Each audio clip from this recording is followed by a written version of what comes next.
नमस्कार मित्रांनो, अनुभव स्टडीमध्ये सर्वांचं स्वागत. 29 मार्च 2026चे जेवढे महत्त्वाचे चालू घडामोडीचे प्रश्न असतील, हे महत्त्वाचे चालू घडामोडीचे प्रश्न आपण या व्हिडिओच्या माध्यमातून बघूयात. व्हिडिओ खूप महत्त्वाचा ठरणार आहे. शेवटपर्यंत व्हिडिओ नक्की बघा. आणि आज ज्या ठिकाणी पोलीस भरतीचे पेपर आहेत, साधारणतः ठाणे शहर, मुंबई लोहमार्ग, नवी मुंबई, परभणी आणि नाशिक ग्रामीण या ठिकाणी होणारे जे पेपर आहेत, त्या पेपरमध्ये जर तुमचा समावेश असेल लेखीसाठी, तर नक्कीच तुम्हाला बेस्ट ऑफ लक राहील. आणि व्हिडिओ शेवटपर्यंत नक्की बघा. रोज सकाळी 6 वाजता हा व्हिडिओ तुम्हाला पाहायला भेटत आहे. तुम्ही नवीन असाल तर चॅनलला सबस्क्राईब करा. तुमच्या इतर मित्रांपर्यंत लिंक शेअर करा आणि व्हिडिओ आवडला तर जरूर शेवटी जाताना लाईक करून जावा. चला बघूयात आपण महत्त्वाचा पहिला प्रश्न. तत्पूर्वी जे मागच्या लेक्चरमध्ये प्रश्न विचारलं होतं, ज्याचा अगोदर उत्तर जाणून घेऊयात आपण. प्रश्न असा होता की नुकतेच 50 दशलक्ष टन लोहखनिज उत्पादन करणारी भारतातील पहिली खाण कंपनी ही कोणती बनलेली आहे? ही भारतातील पहिली खाण कंपनी बनली आहे NMDC. पर्याय क्रमांक 4 लक्षात ठेवा, IMP आहे, ज्याचं उत्तर सर्वांनी बरोबर दिलेलं आहे. चला आजच्या लेक्चरचा पहिला प्रश्न बघूयात आपण. रोज संपूर्ण व्हिडिओमध्ये आपण 10 प्रश्न बघत असतो, त्याचं विश्लेषण बघत असतो आणि मागील प्रश्नाचं रिव्हिजन देखील आपण खूप छान पद्धतीने बघत असतो. पहिला प्रश्न, नुकत्याच आलेल्या IIED अन्न सुरक्षा निर्देशांक 2026 नुसार जगात प्रथम क्रमांकावर कोणता देश आहे? ओके, लक्षात ठेवा ही महत्त्वाची संस्था आहे. IIED, ज्याला आपण international institute of environmental development म्हणतो आपण. अन्न सुरक्षा निर्देशांक 2026चं हे जाहीर करण्यात आलेलं आहे. ह्याच्यामध्ये पहिल्या क्रमांकावरती कोणता असेल देश, तर तो आहे आईसलँड. पर्याय क्रमांक 1 लक्षात ठेवा. आईसलँड हा 1 नंबरला आहे. संपूर्ण ह्या निर्देशांकामध्ये, या IIEDच्या निर्देशांकामध्ये 162 देशांचा समावेश करण्यात आला होता. 162 देशामध्ये 1 नंबरला येतो आईसलँड आणि सर्वात शेवटी जो क्रमांक आहे तो आहे सोमालियाचं. सर्वात शेवटचा देश आहे सोमालिया. सोमालियाची राजधानी काय असेल? मोगादिशू आहे. सोमालियाची राजधानी मोगादिशू होतं आणि आईसलँडची राजधानी काय असेल? रिक्साविक. रिक्साविक ही आईसलँडची राजधानी आहे. ओके, IMP लक्षात ठेवा. अन्नाविषयीचं हे निर्देशांक आहे. मग जागतिक अन्न दिन कधी असतो?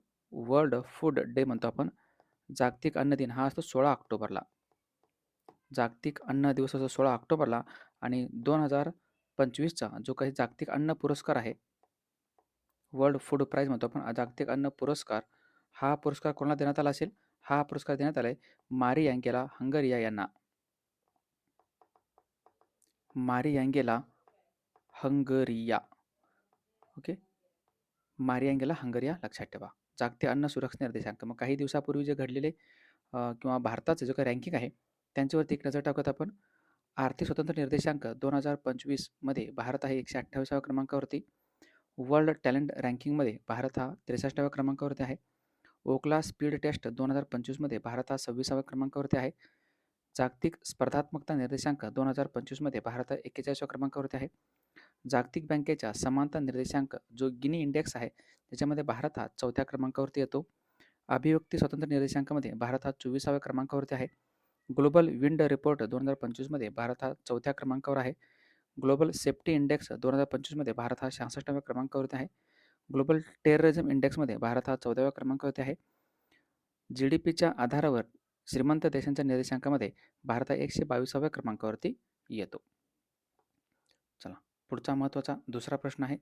नुकत्याच होर्मुझच्या सामुद्रधुनीतून भारताकडे येणाऱ्या मालवाहू जहाजांना सुरक्षित मार्ग मिळावा यासाठी भारतीय नौदलाने कोणते ऑपरेशन सुरू केले? जेवढे ऑपरेशन असतील, हमखास पोलीस भरतीला प्रत्येक पेपरला एक ऑपरेशन विचारत आहेत बघा. जर पाठीमागे आपण जर ॲनालिसिस केलं या वर्षीच्या पेपरमधील, तर मग ऑपरेशन लक्षात ठेवा. हे ऑपरेशन तुम्हाला 100% पेपरला येणार. या ऑपरेशनचं नाव आहे ऑपरेशन ऊर्जा सुरक्षा. पर्याय क्रमांक 3. ऑपरेशन ऊर्जा सुरक्षा. कुठं राबवलं हे? हे राबवलं आपण होर्मुझच्या सामुद्रधुनीमध्ये. होर्मुझची सामुद्रधुनी खूप महत्त्वाची आहे. ओके, होर्मुझची सामुद्रधुनी जी आहे, जे होर्मुझची सामुद्रधुनीच्या उत्तरेला आपण गेलो तर या ठिकाणी पर्शियनचे आखात आहे.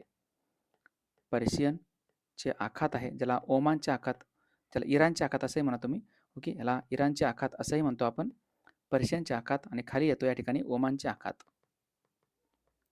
ओमानचे आखात. जर क्वेश्चन विचारलं की कोणत्या ठिकाणी येतो होर्मुझची सामुद्रधुनी, तर ते आहे पर्शियनचे आखात आणि ओमानचे आखात.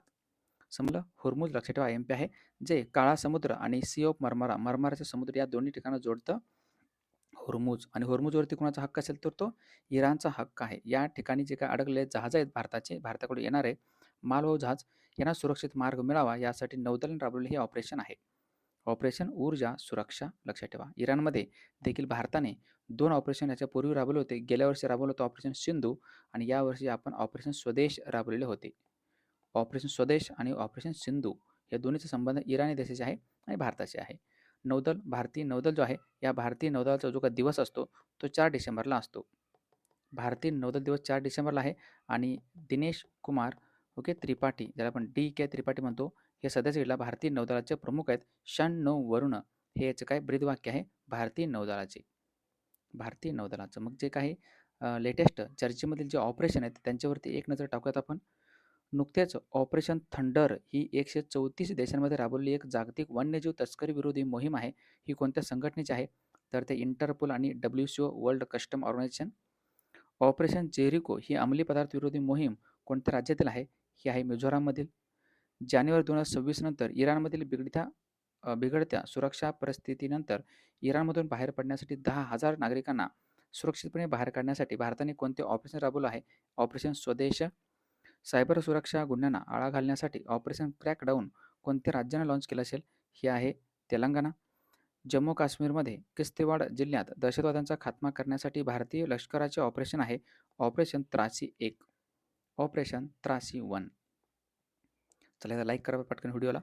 तिसरा प्रश्न, नुकतेच खालीलपैकी कोणत्या ठिकाणी भारतीय हवाई दलाच्या सूर्य किरण ॲक्रोबॅटिक टीमने, ज्याला आपण स्कॅट म्हणतो आपण, सूर्य किरण ॲक्रोबॅटिक टीमने नेत्रदीपक हवाई प्रदर्शन केलं आहे? कोणत्या ठिकाणी? हे आहे सूर्यकिरण. सूर्यकिरण युद्धाभ्यास नाही आहे, हे सूर्यकिरण ॲक्रोबॅटिक टीम आहे, ज्याला आपण शो म्हणतो. एअर शो म्हणतो आपण. ह्याचं आयोजन करण्यात आलं होतं नुकतंच चंदीगड या ठिकाणी पार पडलं. हे चंदीगड पर्याय क्रमांक 4 करेक्ट आन्सर आहे. चंदीगडचे नायब राज्यपाल कोण असतील? प्रशासक म्हणा किंवा नायब राज्यपाल म्हणा तुम्ही. चंदीगडचे तेच आहेत आणि पंजाबचे पण तेच आहेत, गुलाबचंद कटारिया. गुलाबचंद कटारिया.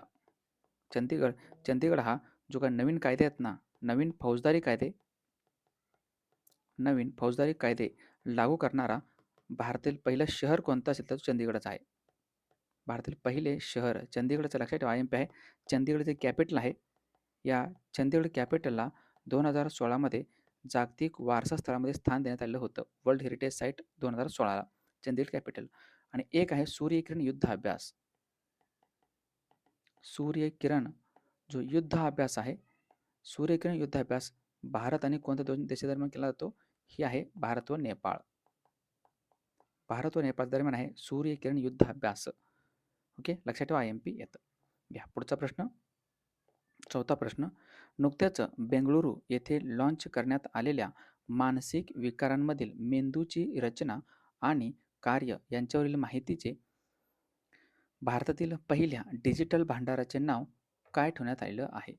हे कोणी लॉन्च केलं असेल? हे लॉन्च केले निम्हान्स या संस्थेनं, ज्याला बेंगळुरू या ठिकाणी आहे. National NIMHANS. क्वेश्चन लक्षात ठेवा, ही संस्था खूप महत्त्वाची आहे. ही बेंगळुरू या ठिकाणी संस्था येते. क्वेश्चन डायरेक्ट विचारते, निम्हान्स ही संस्था कोणत्या ठिकाणी आहे? त्याला आपण काय म्हणतो? National institute of mental health and neurosciences. Repeat करतो, national institute for mental health and neurosciences ही संस्था महत्त्वाची आहे. आणि याच्यासोबत आणखी एक संस्था आहे NCBS म्हणतो आपण. या दोन्ही संस्थेने मिळून ही लॉन्च केलं आहे. NCBS इथं बघा, NCBS म्हणजे कुठलं? National centre for biological sciences यांनी मिळून हे लॉन्च केले. कुठलं? तर जेवढे हे मानसिक आजार असतील, मेंदूशी संबंधित जे रचना असेल, याचं एक डिजिटल माहिती संग्रह म्हटलं तर काय हरकत नाही.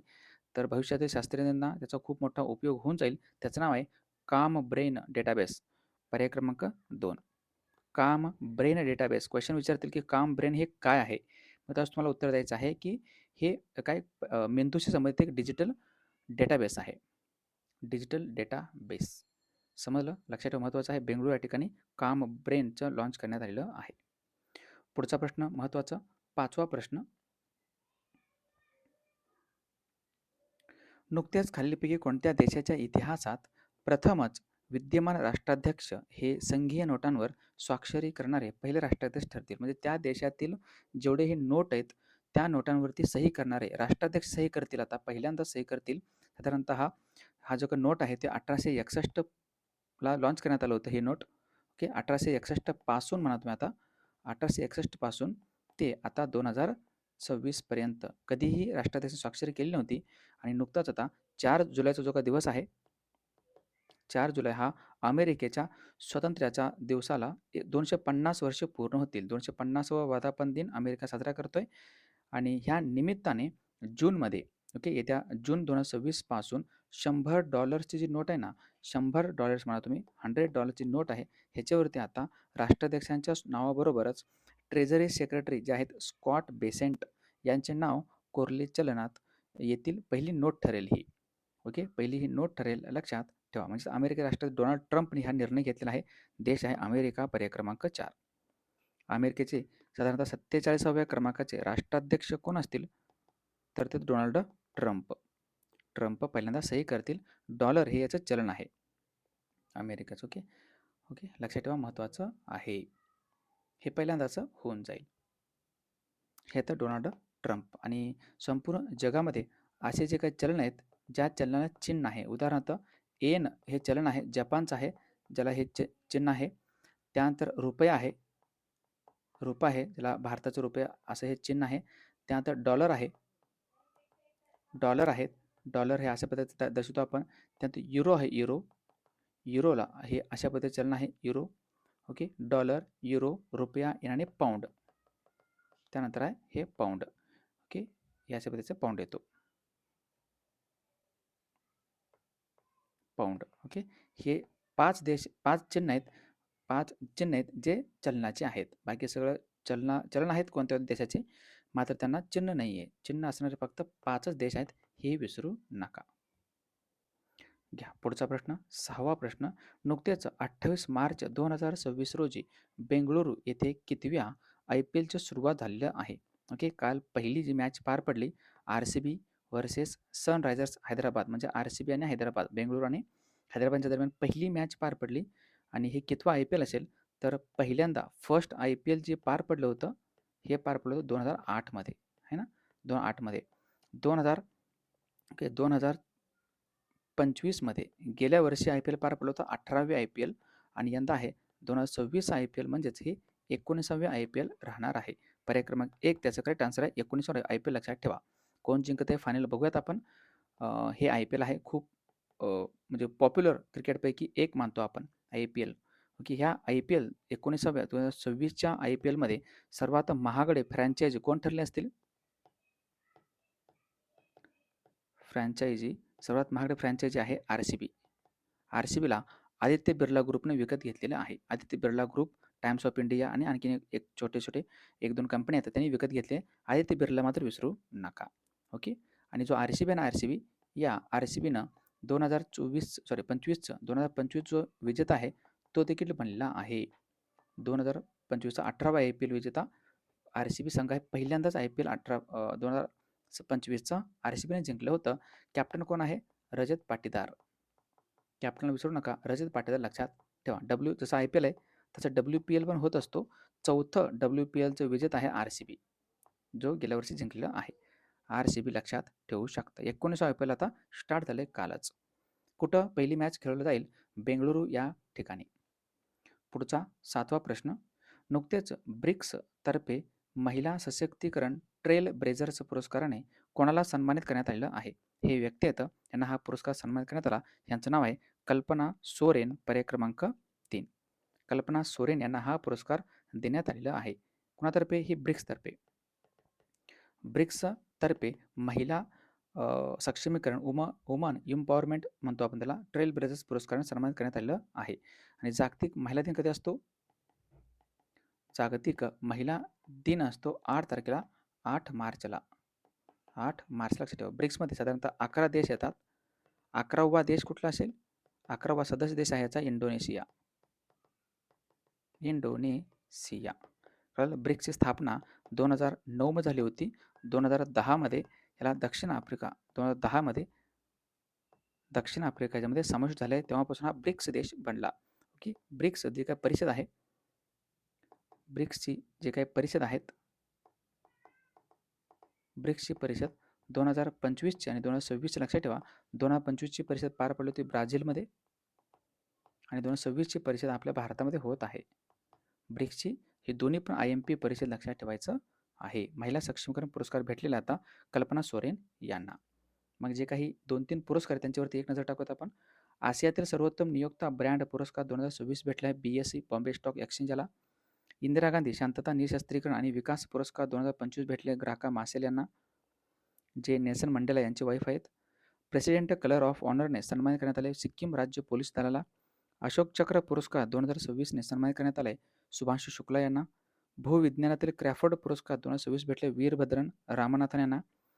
सर्वोत्कृष्ट ऑडिओ बुक कथन आणि कथाकथन रेकॉर्डिंगसाठी पहिला ग्रॅमी पुरस्कार जिंकला आहे दलाई लामा यांनी. आणि जागतिक शिक्षक पुरस्कार 2026 भेटला आहे रुबल नागी यांना. पुढचा 8वा प्रश्न महत्त्वाचा. दरवर्षी सरहुल उत्सव हा कोणत्या राज्यामध्ये साजरा केला जातो? सरहुल फेस्टिवल आहे, हे साजरा केला जातो, दरवर्षी असतो. झारखंड या राज्यामध्ये. लक्षात ठेवा, झारखंडची राजधानी रांची आहे. झारखंडची राजधानी रांची आहे. रांचीच्या तुरुंगामध्ये ओके जे बिरसा मुंडा आहेत यांचं निधन झालेलं होतं. लक्षात ठेवा, बिरसा मुंडा यांचं निधन हे रांचीच्या तुरुंगामध्ये झालेलं आहे. आणि झारखंड हा राज्य कधी बनला होता? 15 नोव्हेंबरला. 15 नोव्हेंबर 2000 मध्ये त्याची स्थापना आहे बिहार राज्यामधून वेगळा होऊन. 15 नोव्हेंबर हा झारखंडचा राज्याचा स्थापना दिन पण असतो आणि 15 नोव्हेंबर हाच दिवस असतो जनजाती गौरव दिवस म्हणून साजरा करतो आपण. जनजाती गौरव दिन, कारण ही बिरसा मुंडांची जयंती असते 15 नोव्हेंबरचे दिवस. सरहुल फेस्टिवल, सरहुल आहे, कर्मा आहे, अजून एक फेस्टिवल आहे कर्मा नावाचं. सरहुल आणि कर्मा हे दोन्ही पण फेस्टिवल झारखंड राज्यामध्ये साजरा केला जातात. बिहारमध्ये मात्र एक उत्सव आहे, तो म्हणजे छठ पूजा. छठ पूजा ही बिहारमध्ये साजरा केला जातो. कारण आसाममध्ये बिहू आहे, बिहू डान्स जो आहे तो आसाममध्ये खूप प्रसिद्ध आहे. सरहुल फेस्टिवल लक्षात ठेवा. त्यानंतर 9वा प्रश्न. 1 एप्रिल 2026 पासून किती टक्के इथेनॉल मिश्रित पेट्रोल हे विकले जाणार आहे बाजारामध्ये? कंपल्सरी सरकारनं आदेश काढला आहे. ओके, हे सरकारने सांगितले की यापूर्वी आत्तापर्यंत साधारणतः आत्तापर्यंत जो पेट्रोल आहे ना, पेट्रोल, या पेट्रोलमध्ये 10% इथेनॉल मिक्स होतं. 10% इथेनॉल मिक्स होतं. आता ते वाढवून 20% करण्यात आलेलं आहे आणि हे लागू होईल कधी? 1 एप्रिलपासून. 1 एप्रिल 2026 पासून हे लागू होईल. लक्षात ठेवा, 20% इथेनॉल. जेवढं जास्त इथेनॉल वापरू आपण तेवढं स्वच्छ ऊर्जा निर्माण होईल. स्वच्छ ऊर्जा निर्माण होईल, प्रदूषण कमी होईल. प्रदूषण कमी होईल म्हणजे गाडीवर ते धूर कमी सोडते साधारणतः. 20% आता लक्षात ठेवा, पर्याय क्रमांक 4 करेक्ट आन्सर आहे. 20% इथेनॉल आता मिक्स होऊन जाईल पेट्रोलमध्ये 1 एप्रिल 2026 पासून. बाकी इथेनॉल जो आहे हा स्वच्छ ऊर्जा आपण म्हणतो आपण ह्याला. पेट्रोलचं शुद्धीकरण कशाद्वारे मोजतो आपण? पेट्रोल किती टक्के शुद्ध आहे, शुद्ध कसं मोजतो आपण? त्यात एक नंबर असतो, त्याला म्हणतो आपण ऑक्टेन नंबर. ऑक्टेन नंबर लक्षात ठेवा. डिझेलसाठी असतो C10 नंबर. हे बघा, आता 20% इथेनॉल हे मिश्रित केले जाईल 1 एप्रिल पासून, कंपल्सरी आता. अंतिम 10वा प्रश्न. नुकत्याच wild life photographer of the year जो पुरस्कार आहे त्याला आपण पीपल्स चॉईस अवॉर्ड म्हणतो आपण. हा पीपल्स चॉईस अवॉर्ड 2026चा कोणाला देण्यात आलेला आहे? कोणत्या चित्राला देण्यात आला आहे? ओके, कोणत्या फोटोला देण्यात आला हा पुरस्कार? त्याला photographer, wildlife photographer of the year people's choice award म्हणतो आपण. हे भेटलेलं आहे फ्लाइंग रोडेंट यांना. या चित्राला पर्याय क्रमांक 2. Flying rodent. अगोदर चित्र बघून घ्या, नंतर माहिती देतो. हे आहे तो चित्र. ठीक आहे, हे उंदीर आहे. हे आहे उंदीर. हे उंदीर आहे आणि हे उंदीर कशाचं भक्ष्य आहे? म्हणजे उंदराला कोण खातं? तर हे मांजर खातं. ॲक्च्युली हे मांजर नाही आहे. ओके, हे मांजर नाही आहे. मांजर जातीतीलच आहे, बिबट्यापेक्षा लहान आहे. आणि जो रानमांजर असतं त्यांच्यापेक्षा थोडासा मोठा असतो. रानमांजरापेक्षा मोठा आणि बिबट्यापेक्षा थोडासा लहान. हे मांजर जातीतीलच एक प्राणी आहे. त्याने हे उंदराला पकडलं. ओके, उंदराला पकडलं आणि ह्या उंदरासोबत तो खेळतोय. ओके, साधारणतः भरपूर 20 मिनिटं तो खेळतोय आणि त्यानंतर मग ह्याला खेळून असं हवेमध्ये झेलून वगैरे 2 पायावर उभा आहे बघा. 2 पायावर उभा राहून हे पुढच्या दोन्ही पायाने झेलून ह्याला खेळून 20 मिनिटांमध्ये खेळतो, नंतर ह्याला खातो आणि निघून जातो. हे जे आहे, हे जो काही चित्र आहे, हे जे काही फोटो आहे, तो फोटो टिपलेले आहेत ऑस्ट्रेलियाचे फोटोग्राफर आहेत. ओके, ऑस्ट्रिया, ऑस्ट्रेलिया ऑस्ट्रिया म्हणतो आपण. ऑस्ट्रियाचे फोटोग्राफर आहेत, ज्यांचं नाव आहे जोसेफ स्टेफान. जोसेफ स्टेफान यांनी हे फोटो काय केलं आहे, सलग साधारणतः 2 आठवडे उभा राहून किंवा 2 आठवडे ह्याला निरीक्षण करून हे फोटो त्यांनी काढलेला आहे. ऑस्ट्रेलियाचे आहेत, लक्षात ठेवा. आणि हे फोटो कुठला आहे? हे स्पेनमधील फोटो आहे. हा जो फोटो काढलेला आहे तो ठिकाण स्पेन आहे. हे जे ठिकाण आहे, हे ठिकाण आहे स्पेनचं. ओके, काढले कोणी? ऑस्ट्रियाचे फोटोग्राफर यांनी, जोसेफ स्टेफान यांनी हे चित्र काढले, लक्षात ठेवा. ह्या आणि रोडेंट म्हणजे काय? रोडेंट म्हणजे उंदीर. ओके, रोडेंट म्हणजे उंदीर. आणि हा जो काही माकड आहे, हा जो काही प्राणी आहे मांजरा जातीतील, ह्याला लिंक्स म्हणतात. हा जो प्राणी आहे ह्याला लिंक्स असं नाव आहे. Links, links. ओके, लिंक्स म्हणा तुम्ही, लिंक्स. लिंक्सचं हे काय फोटो आहे. लिंक्स असं लिहिलं तरी चालतंय. लिंक्स लक्षात ठेवू शकता. चला मग 2-3 पुरस्कार त्यांच्यावरती एक नजर टाकू आपण. ग्लोबल ह्युमन सोसायटीकडून दिला जाणारा जागतिक मानवतावादी पुरस्कार भेटलेला आहे अनंत अंबानी यांना. PETA India person of the year 2025 आहेत रवीना टंडन. डॉक्टर पौलोस मार ग्रेगोरियस पुरस्कार 2025 ने सन्मानित करण्यात आले डॉक्टर टेसी थॉमस यांना. टेसी थॉमस यांना पद्मविभूषण पुरस्कार देखील भेटलेला आहे. ॲथलीट्स ऑफ द इयर 2025 ने सन्मान करण्यात आले आर्मांडो डुप्लांटिस यांना. पहिला फिफा शांतता पुरस्कार 2025 भेटलेला आहे डोनाल्ड ट्रम्प यांना. आणि फ्लेश कादंबरीसाठी 2025चा बुकर पुरस्कार देण्यात आले डेव्हिड झाले यांना, जे की हंगेरी या देशाचे व्यक्ती आहेत. हे होते अत्यंत महत्त्वाचे प्रश्न, महत्त्वाचं त्याचं विश्लेषण. मागच्या किंवा कालच्या लेक्चरवरती एक रिव्हिजन आपण टाकूयात, जे खूप महत्त्वाचं आहे. रिव्हिजन इज अ की ऑफ सक्सेस. चला, पहिला प्रश्न. नुकतेच नेपाळचे सर्वात तरुण पंतप्रधान आणि मध्य प्रदेशातील पहिले पंतप्रधान बनले आहेत बालेंद्र शाह. नुकतेच आलेल्या मॉर्निंग कन्सल्टच्या अहवालानुसार जगातील सर्वाधिक लोकप्रिय नेते कोण बनले असतील? त्यांचं नाव आहे नरेंद्र मोदी. नुकतेच 2026च्या स्टॉकहोम वॉटर प्राईजचे मानकरी ठरलेले आहेत कावेह मदानी, जे इराणचे व्यक्ती आहेत. नुकतेच 20 ते 23 मार्च 2026 दरम्यान कोणत्या ठिकाणी गौ टेक 2026चे आयोजन करण्यात आलं होतं?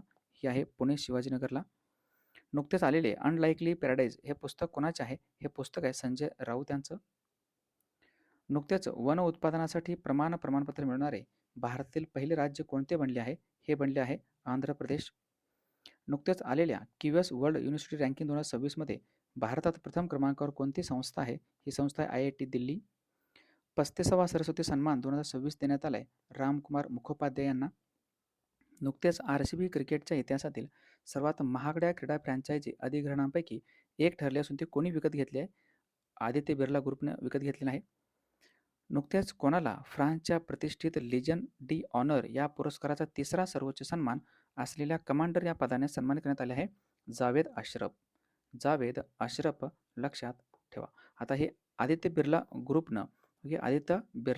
ग्रुपनं ही विकत घेतले RCBला. कदाचित भविष्यामध्ये RCBचं नाव पण चेंज होऊ शकतो, लक्षात ठेवा. ओके, आदित्य बिर्ला ग्रुपला जर हे नाव चेंज करायचं तर करू शकतं, कारण त्याचं पूर्ण मालकी हक्क आता आदित्य बिर्ला ग्रुपकडे आहे.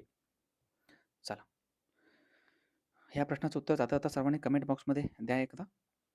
नुकतेच प्रंबनन मंदिराचे जीर्णोद्धार करण्यासाठी भारत व कोणत्या देशादरम्यान करार करण्यात आला आहे? हा करार करण्यात आला कोणत्या देशामध्ये? हे तुम्हाला कमेंट बॉक्समध्ये सांगायचं. जाता आता ऑप्शन तुमच्या समोर बघून घ्या, हे मंदिर कोणत्या देशामध्ये आहे. चला, हे आपले 3 पुस्तक आहेत. ज्यांना कोणाला घ्यायचं तर नक्कीच पुस्तक घेऊ शकता. राजगुरू पुस्तक आहे, नादवर्धा पुस्तक आहे आणि स्वप्नपूर्ती पुस्तक आहेत. जर ऑफरमध्ये पाहिजे असेल हे पुस्तक, सध्या ऑफर चालू आहे. 790 ऐवजी तुम्हाला 449 रुपयामध्ये घरपोच पुस्तक मिळून जाईल. राजगुरू नादवर्धीचं पुस्तक भेटून जाईल 249 रुपयामध्ये आणि स्वप्नपूर्ती पुस्तक भेटून जाईल 170 रुपयामध्ये. या नंबरला मेसेज करा. ऑफरमध्ये पुस्तक पाहिजे असेल, नसेल तर Amazon, फ्लिपकार्ट आणि MPSC बुक्स यावरती पण पुस्तक अवेलेबल आहेत. दुकानामध्ये जाऊन देखील तुम्ही पुस्तक घेऊ शकता. ऑफर फक्त या नंबरला भेटून जाईल. चला, ते शेवटपर्यंत व्हिडिओ बघितल्याबद्दल धन्यवाद. भेटूयात नेक्स्ट लेक्चरमध्ये. तोपर्यंत पाहत राहा अनुभवश्री. जाता जाता एकदा चॅनलला सबस्क्राईब करा. व्हिडिओ आवडला तर लाईक करा आणि तुमच्या मित्रापर्यंत शेअर करा, जेणेकरून त्यांना देखील तुमच्यासारखंच कंटेंट, महत्त्वाची माहिती ते बघू शकतील. चला थांबूयात आपण. भेटूत नेक्स्ट लेक्चरमध्ये. तोपर्यंत पाहत राहा अनुभव स्टडी. थँक जय हिंद.